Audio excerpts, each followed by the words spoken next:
watching Marvel Live, and we are here with the man, Joe Quesada, our Chief Creative Officer. Hello, sir. How are you? Oh my gosh, we're amazing. How are you doing? Yeah, how are you? I'm doing great. I've been taking it easy. You guys have been working. Oh yeah, we gotta work, but you have to work today too. What do you got going on? I got my panel, Cut the Joe. Yeah. And it's a Marvel Knights 20th year That's retrospective. right. Me and my buddy Jimmy Palmiotti, we're going to be there just having fun and making fun of ourselves, and 20 years of Marvel Knights. It's been 20 years. So we're talking about that, like Marvel Knights started 20 years ago, focusing on very encapsulated focus stories on some of the characters that you loved, like Well, Daredevil, characters that were either they didn't have their own books or on the verge of being canceled, like Daredevil. So just characters that people had lost interest in. So that was the fun of it too. Yeah. So how does it feel now? It's 20 years later. Right. Did you think back then that Marvel Knights would become the brand it is now? It's such a beloved brand. Well, we dreamed that it would certainly, you have to understand, putting it in historical perspective, the industry was dying. We were all dying. We were all literally. I was ready to start looking at want ads because I have a very limited skill set, and so we were wondering, like, we're all going to be out of a job, and then this offer came from Marvel for us to jump in and do something crazy. So we did something crazy, and yes, in the back of our minds, we hoped that this would elevate our careers, but also help Marvel, because we all freelancers knew that as Marvel went, so went the industry, and Marvel had to stay alive. So the fact that we were a little piece of that is kind of cool. But yeah, we always dream big. We always did. And sometimes you hit the mark, and a lot of times you don't. You've had such an amazing journey at Marvel. What is it? So, as the Chief Creative Officer, for the fans at home, what does that day look like for you? It's hard to describe because every day is completely different, right? Yeah. So like you guys asked me how the show was today. This is my first time at the show today because I've been in the room working. So I literally was just reviewing a script, sending in notes. It was a comic script this time, but later on it could be a TV script. It could be something from animation. I still draw a little bit here and there. The only way I could describe it is that whatever is at the top of my email queue is the next thing that gets dealt with. Yeah. So, and for someone like me who has a very limited attention span, it's a fun job because every day is completely different. There literally is no day that's exactly the same. How long is your usual email queue of a day? Well, my phone's over there. I won't show, but I think as of yesterday, I had. On the Marvel side, I had like 4,000 emails still waiting. On the personal side, I had about 198 emails still waiting. That's the population of a small town.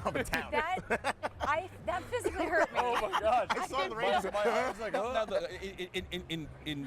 In fairness, a lot of those emails are just stuff like, okay, I don't need to see this. I don't need to see this. Right? It's like stuff like our dailies that come in and just a warning. Hey, there's new dailies up. There's this and that.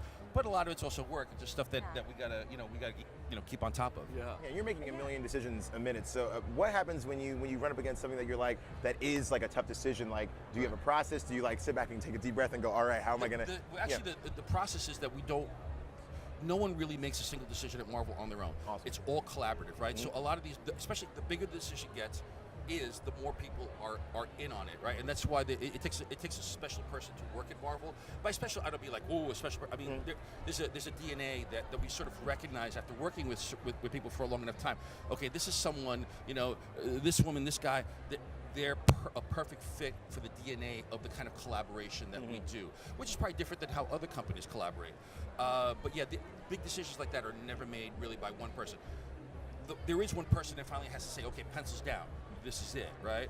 But we all jump into the pool. Smaller decisions we could all make on our own, but the big ones, I wouldn't dare say, hey, by the way, guys, just so you know, I okayed that thing, right? Don't worry about it, it's cool.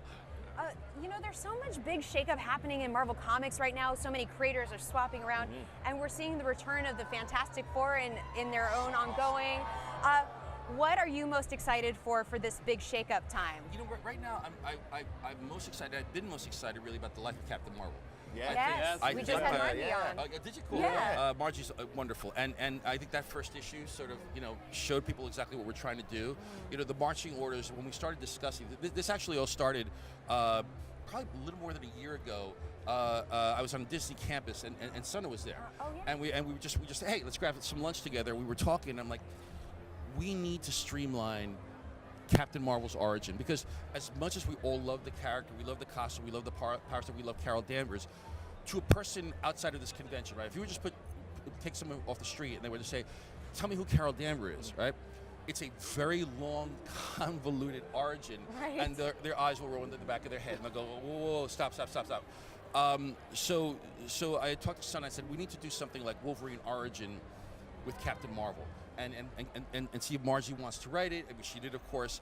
And so this story discounts none of her origin. Her origin still is, all the things that happen still happen, but we've streamlined it in a way that by the time we get to the end of the story, it's kind of a different origin. Yeah. And with some tremendous surprises. The stuff you, like even in issue 1, the stuff you're seeing is not what you may think it actually is, or the motivations. You know, it's Right. it's a really great story. Lots of twists.